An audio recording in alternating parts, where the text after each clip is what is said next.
Hey y'all, welcome back. It's another miscellaneous Monday, and we're shooting it again in the last moments of the day, light of the Sunday night before we launch this thing.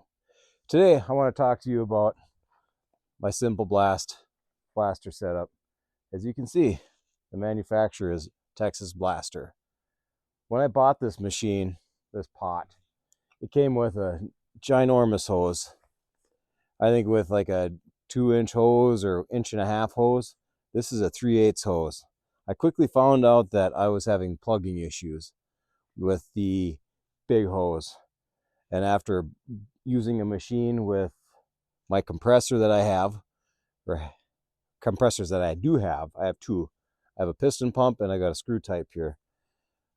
But I found that with that CFM, with the lower CFM, being 31 and under CFM, I found that with a large diameter hose, I was getting too much material stacked up behind my nozzle.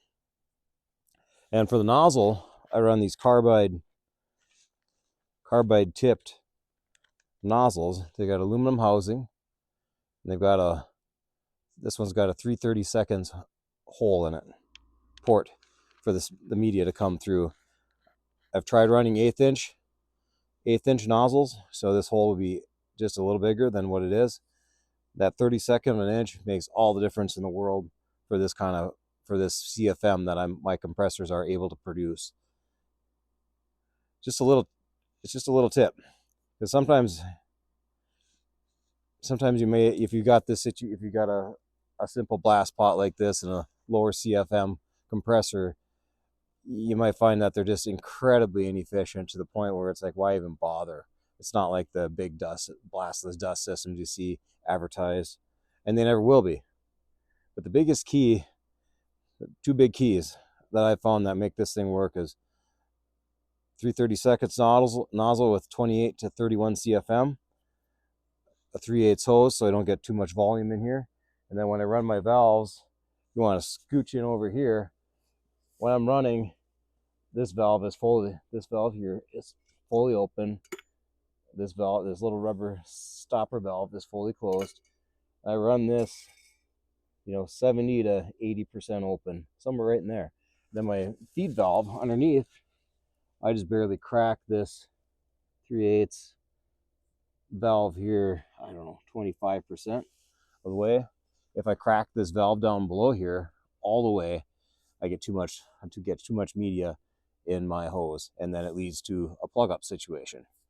Real pain in the butt if that's all you're doing is unplugging, and it's incredibly wasteful because every time this thing plugs, because it still does plug, I lose a lot of media. The media that I'm using is it's a fine coal slag. I think it's like 60/40. I get it through a local vendor. And sometimes if I've got to clean this nozzle out to clear a plug, I'll pull this nozzle off after I've shut it down. You do it this one when it's got a lot of pressure, you're gonna shoot bullets of aluminum and carbide in this case. Then I just take my piece of welding wire and I run it through there to knock it out, and then hook a peeper into there to make sure my blockage is gone. What do my blockages end up being? I've got a drying system on my pump compressor, so moisture is never an issue. Even with this Miller Bobcat, or Trailblazer I should say, welder air pack, I still don't have enough moisture issues because I've got a pressure relief valve to allow some of the moisture to pass. But my number one plug up issue is if we get something down here in the pot, it lands. I mean, as you can see, this has been blasting.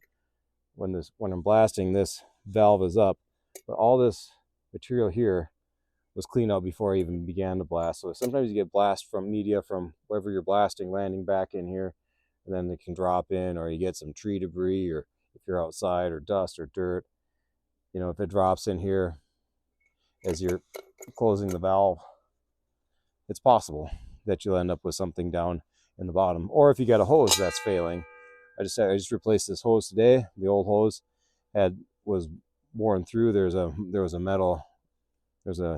stainless steel, I think it is, wire sheath that's underneath the inner layer rubber, and that inner layer rubber had wore through, so it was getting little bits of wire, and and the last time we were using it here on Friday, this thing was plugging to beat the band. We'll go over and look at this air compressor, but just so you can see, I've had success running it on the 22, 28, and 31 setting.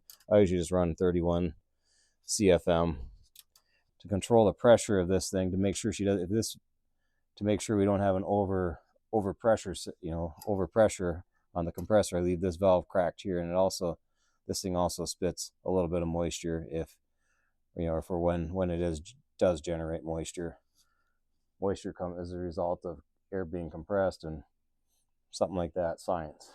I'm not even going to explain it because I can't.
But I just did a little testing here to make sure that my hose wasn't going to plug up for my guy tomorrow when he's going to be blasting on a railing, because virtually everything we send out the door is media blasted, because we got to get rid of the rust and scale. This is just a trailer, just a test piece. I'll just bomb some spray paint over it. But it took a couple of minutes to get this thing blasted clean. So I guess there you have it, guys. If you got a small media blaster, make sure you get the nozzle size correct for your air compressor. If you got too big of a nozzle, you aren't going to generate any pressure. If you got too small of a nozzle, it's just going to plug right on up, or it's going to be so slow that it's just totally unbearable. And then make sure your hose size is right.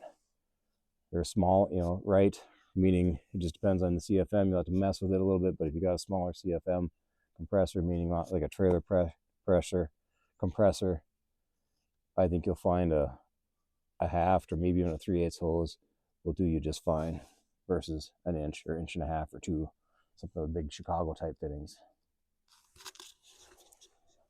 But you find that helpful, or I hope you find it helpful. If you're having issues, if you've got any questions, feel free to reach out and ask.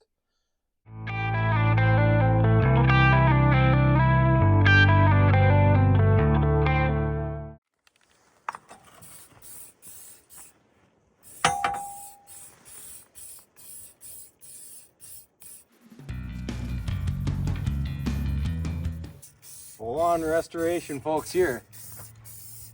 Cheap paint. Always keep your eye on the prize. Don't ever take your eyes off the prize. You might miss and waste some out-of-date paint.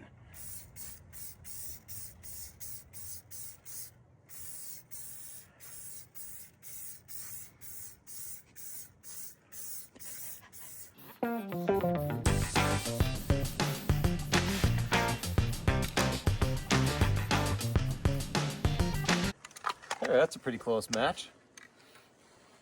Looks like pretty black to me. But until next time, catch you later.